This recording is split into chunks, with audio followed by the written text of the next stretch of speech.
You're listening to episode 188 of Mid-America Reformed Seminary's Roundtable podcast. In this broadcast, the faculty of Mid-America discuss theology and cultural issues from a Reformed perspective. I'm Jared Luchibor, Director of Marketing here at the seminary. Thank you for tuning in. In today's episode, Reverend Paul Ipema continues his three-part series on effective pastoral visitation. Having already covered visitation with the elderly in our previous episode, Reverend Ipema now focuses on the important but often challenging task of visiting troubled youth within the church community. I'm Paul Ipema, Assistant Professor of Ministerial Studies at Mid-America Reformed Seminary.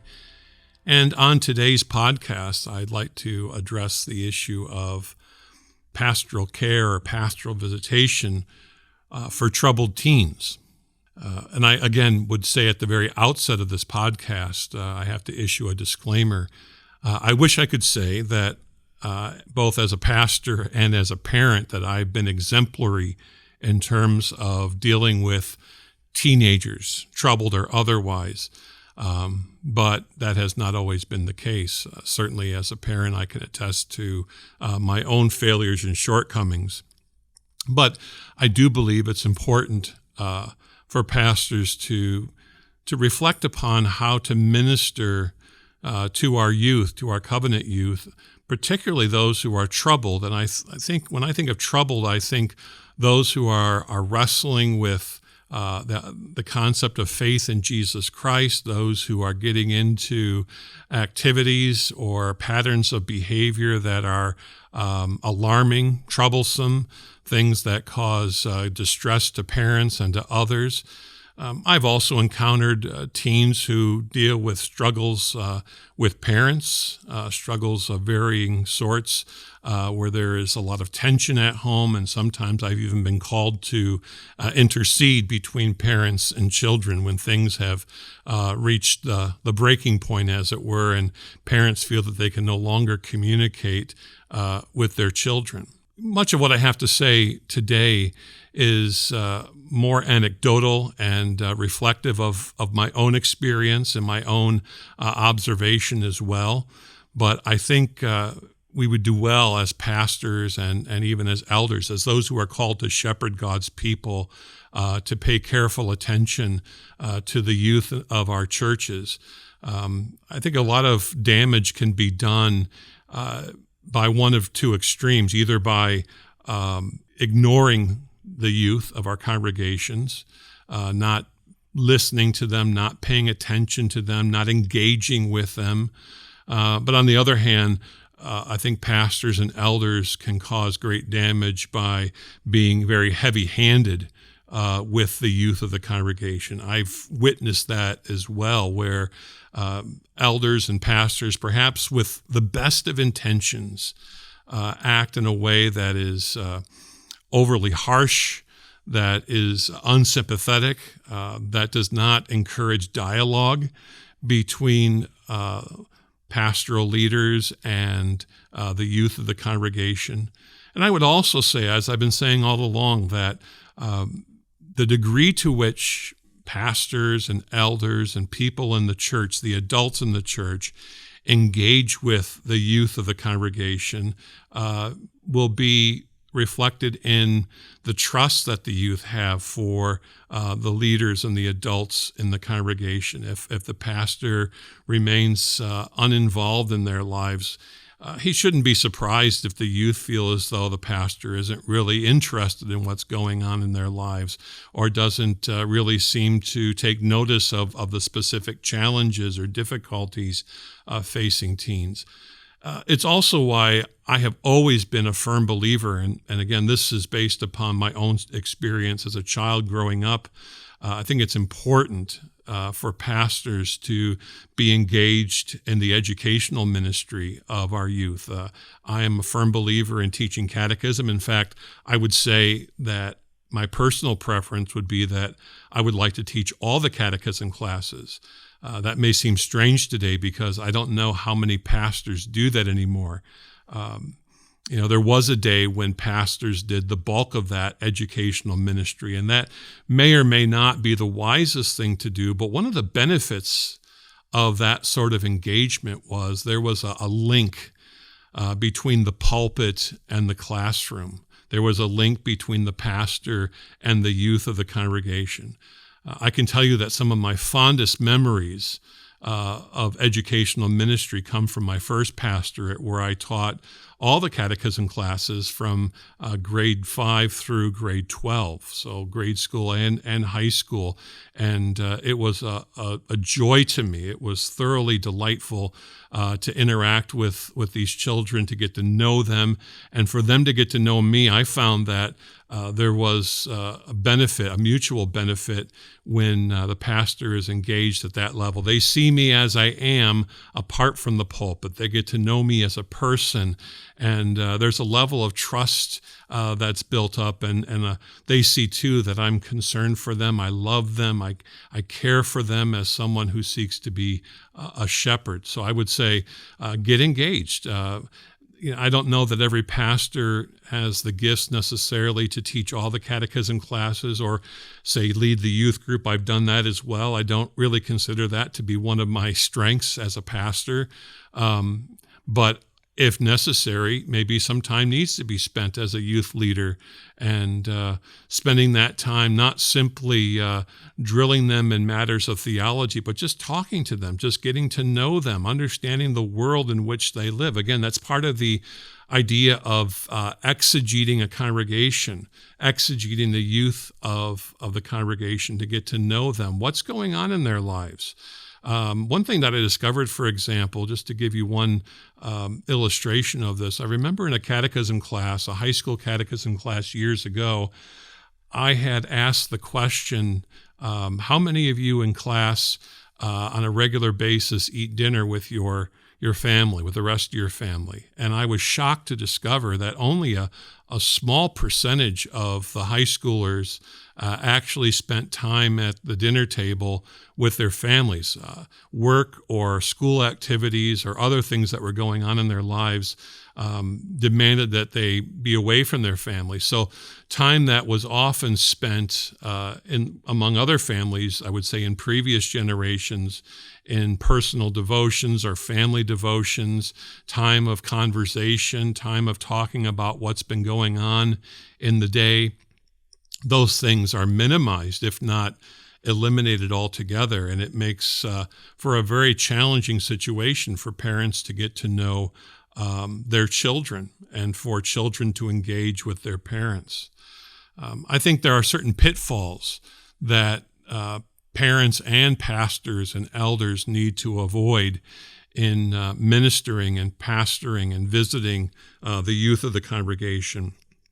And the first is establishing a pattern of behavior that almost communicates an adversarial type of relationship, where parents or pastors or elders are spying on their children, lurking in the dark, as it were, either figuratively or sometimes literally spying on their children, seeing what they're doing, where what it communicates is that there's a lack of trust. And it causes great frustration, embarrassment, and anger in our children. And I think we want to avoid that pitfall as well. I've seen that by way of extension, even with elders doing the work of church discipline, where elders engage in what I would call something similar to a police stakeout at somebody's house or somebody's place of work.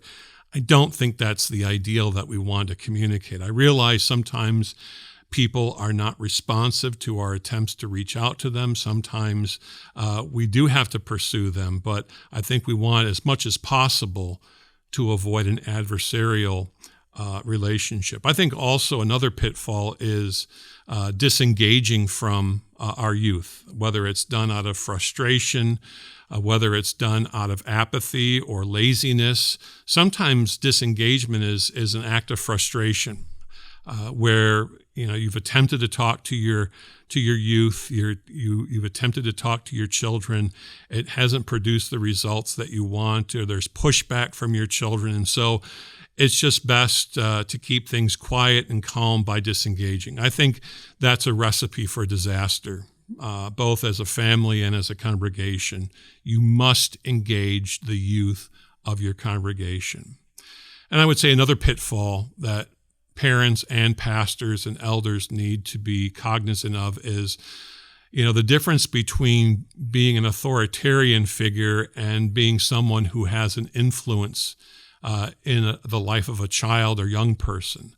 I think, again, sometimes with the best of intentions, sometimes based upon the knowledge of one's own experience as a pastor or as a parent. You don't want your children, you don't want the youth to make the same mistakes you've made.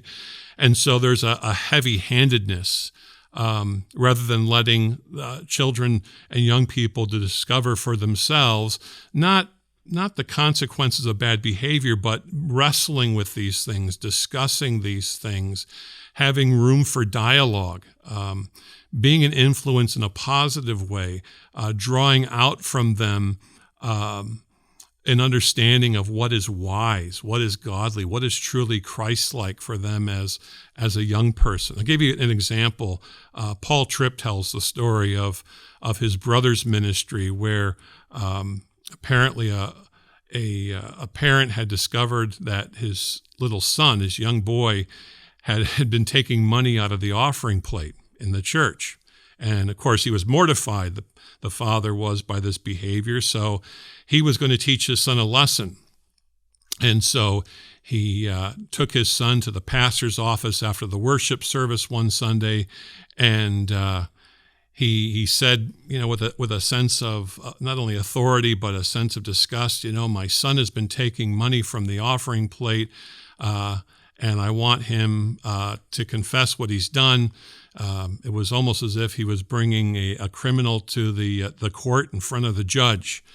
And so what surprised this father was the pastor's response. The pastor's response was to say to the boy, "I'm so glad that you came forward. I'm so glad that we have an opportunity now to talk about confessing our wrongdoing and talking about what it means to be forgiven in Jesus Christ." And the father's just appalled because he thought that boy was going to take a real browbeating from the pastor, give it to him with both barrels. And I think that many parents and many pastors and elders understand that sentiment. I want to give it to them good. I want to teach them a lesson. But this pastor said, no, we're going to talk about the gospel. We're going to talk about God's grace. And the result was that little boy not only confessed his wrongdoing, but he stuck his hand into his pocket and pulled out another $1 that he had taken previously. So the point that Paul Tripp was making is that when we create a climate of grace and forgiveness, there are good things that can result from that rather than simply browbeating people.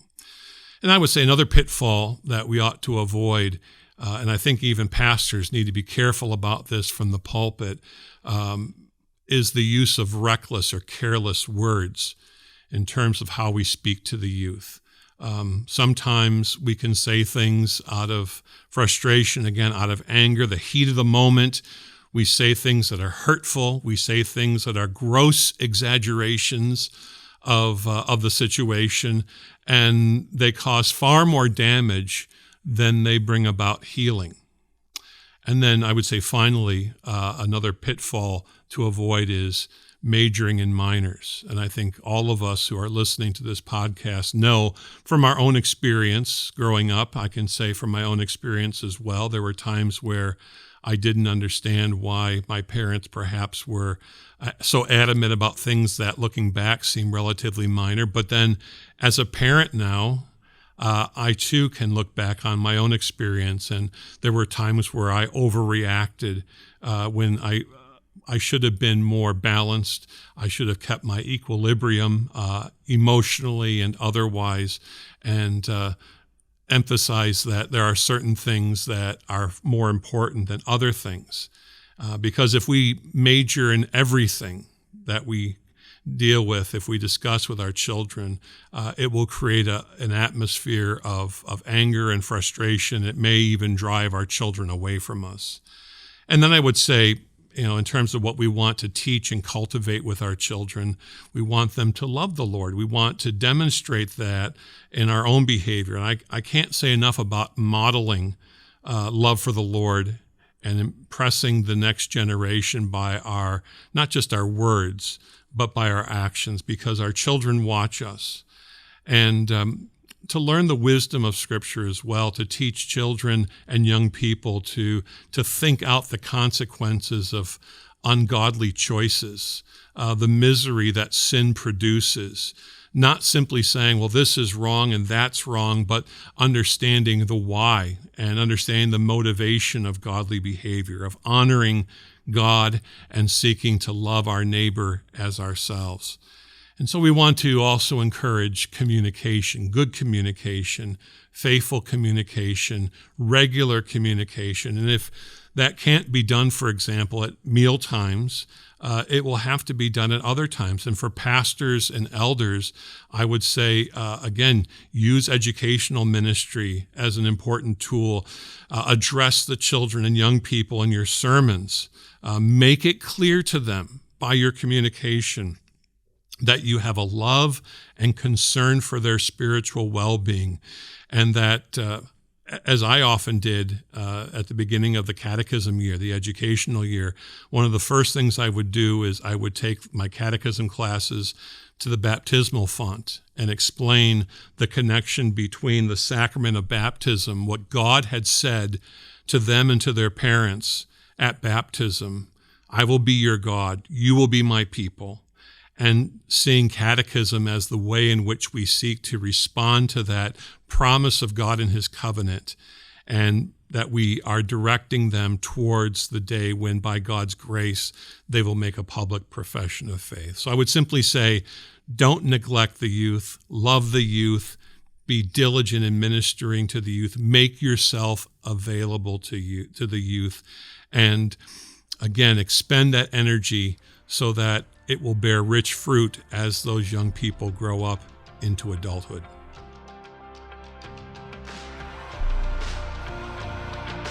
Next week, Reverend Ipema concludes his series on pastoral visitation by focusing on the sick and dying. Make sure you tune in next time here on Roundtable.